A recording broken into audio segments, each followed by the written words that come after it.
All right, we're back with a Fox News Alert. Director of National Intelligence, Tulsi Gabbard, now confirming U.S. intelligence shows Iran could produce a nuclear weapon within weeks to months as President Trump considers U.S. action against the regime's most consequential nuclear facility.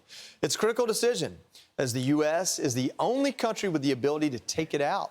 So, with that in mind, let's bring in former Special Operations Intel analyst, drone expert, and Fox News contributor, Brett Velikovich. Brett, thanks for joining us. I want to get your opinion on this first, this Tulsi Gabbard, Donald Trump discrepancy that the media has highlighted. She made those comments back in March, and here we are today. Is there any chance that the quality of intelligence or perhaps the cooperation with Israel since then has changed the tide and changed the prediction?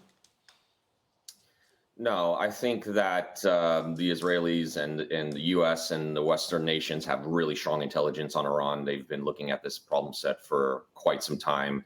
And so, look, the risk right now of us not doing anything is really great. I mean, Iran is clearly starting to run out of weapons. The intel now is showing that they're running out of defenses. Their strikes against Tel Aviv are getting less and less lethal. Their backs are against the wall, and I think now is definitely the time to finish it. And doing nothing against this nuclear site, it carries major risk. If we don't use this opportunity to help destroy their last remaining nuclear facility now while they're on the run, we may find them reconstituting their nuclear program and nuclear ambitions after the smoke clears. And I really hope, Joey, that the president understands that. Fordo is, it's going to likely continue to remain a very challenging site for non-proliferation efforts. And even these bunker busters that we're talking about, it's possible it doesn't truly defeat it. I mean, that site is deeply buried underground, at least 80 meters. It's roughly 54,000 square feet in size. It has 3,000 centrifuges. I personally think, the only way to really ensure that site is destroyed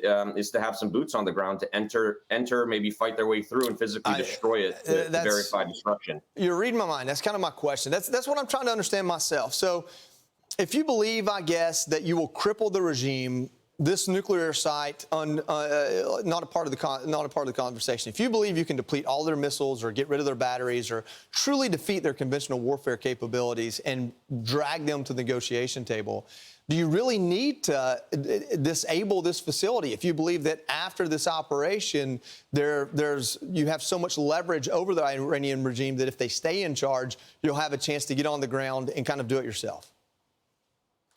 Well, one of the things I keep thinking about is if you just bomb that facility, right, you're likely going to collapse the site, and you really can't do proper damage assessments. And it's possible that they just sprint to another nuclear weapon, especially if they go back to the negotiation table. They've been trying to buy time for years to create a bomb. And so when you collapse that site with just a bomb, you can't gather key intel on what was truly hit. And there is more information physically at that site about Iran's true nuclear intentions than likely we can gain from overhead intelligence sources. One of the other problems is you've really got some true hardliners there that believe in that regime who are not going to go out without a fight. And they're physically protecting that site. You have IRGC soldiers providing ongoing security. But maybe there are also some more unconventional means to destroy it, right? The first could be cutting off the power supply, which was ultimately what destroyed the Natanz facility last week. And it was previously used to set that facility back a few years ago. The loss of power causes those centrifuges to spin out of control and become inoperable. And that's a potential option as well. I think, Brett, what we're really concluding here is it's not as simple. I don't think the conversations in the White House, the war room, and in Israel, it's not as simple as, hey, let's drop a couple bombs and the war is over or the threat is over. And I think as Americans, we need to understand that and understand that's why so many decisions are being made. And maybe it's why we have a couple weeks of a window here. Brett Velikovich, first of all, thank you for your service. Thank you for joining us today.